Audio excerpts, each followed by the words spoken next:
ये जो राजा बलि की कथा है बंधुओं, ये एक रहस्यमयी कथा भी है। कैसे?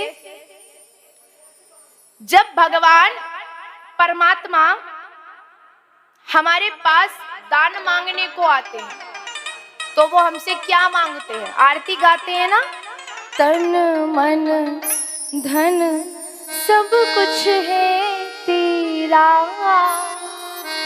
तेरा तुझको अर्पण क्या लागे मेरा। ओम जगदीश हरे। भगवान हमसे ये तीन चीजें मांगते हैं, तन मन और धन।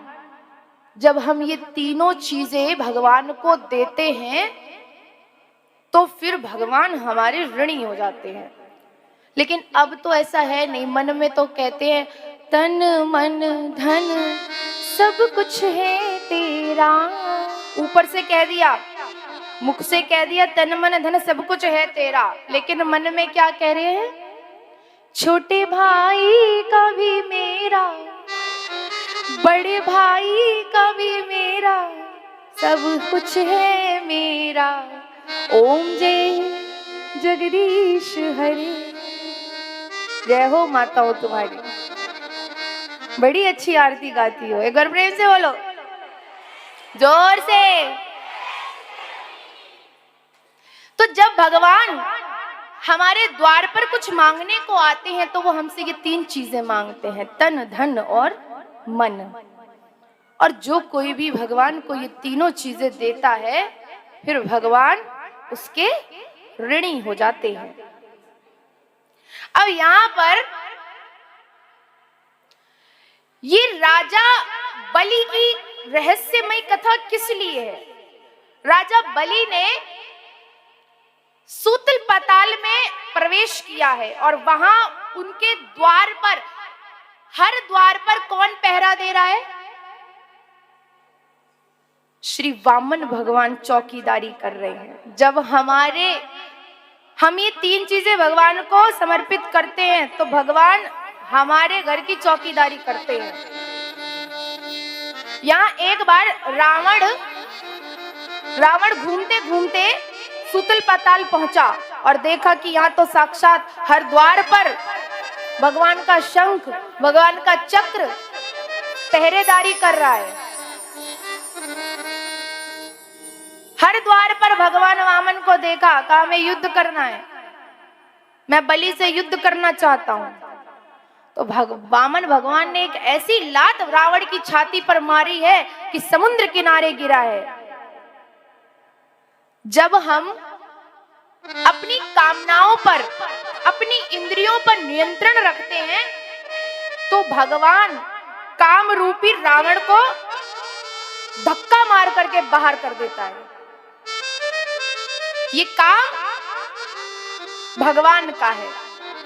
एक बार की बात है कि भगवान ने, बड़े ही दिन हो गए भगवान को आए, तो यहाँ पर क्या हुआ? लक्ष्मी माता बड़ी व्याकुल है कि मेरे स्वामी जाने कहां चले गए, मेरे स्वामी कहां गए, समझ नहीं आ रहा। तो यहाँ पर नारद जी से पूछा कि नारद जी जरा हमें बताओ तो मेरे नारायण कहाँ हैं? मेरे नारायण मुझे दिखते क्यों नहीं है? इतने दिन हो गए मेरे नारायण आए नहीं। नारद जी ने कहा कि जो नारायण है वो सुतल पाताल में राजा बलि के द्वार की पहरेदारी कर रहे, चौकसी कर रहे हैं। और यहाँ पर जो राजा बलि के द्वार की भगवान चौकीदारी कर रहे हैं कि पीछे पीछे लक्ष्मी माता भी आ गई, लक्ष्मी माता भी आ गई। अब देखिए, जो नारायण को पकड़ लेता है फिर उसे लक्ष्मी के पीछे भागने की आवश्यकता नहीं है। समझ रहे हो? लक्ष्मी के पीछे भागने की आवश्यकता नहीं है कि माया माया सब करे, माया माया सब भजे, माधव भजे न कोई, और जो कोई माधव भजे तो माया चेरी होए। माधव को भजिए, लक्ष्मी जी तो अपने आप ही आपके पास आ जाएंगी।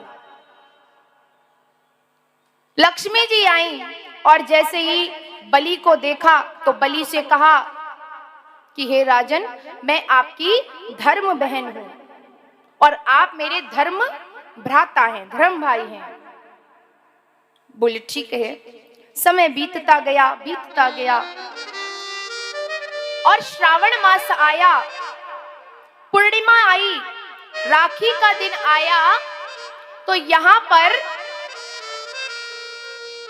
लक्ष्मी जी ने राजा बलि से कहा कि मैं आपको राखी बांधना चाहती हूं।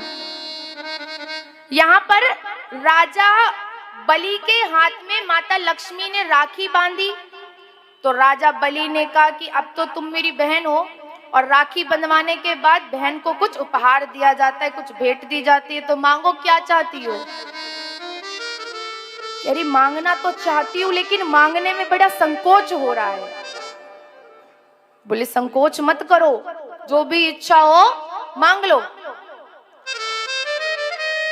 लक्ष्मी माता ने कहा कि जब आप इतना आग्रह कर रहे हैं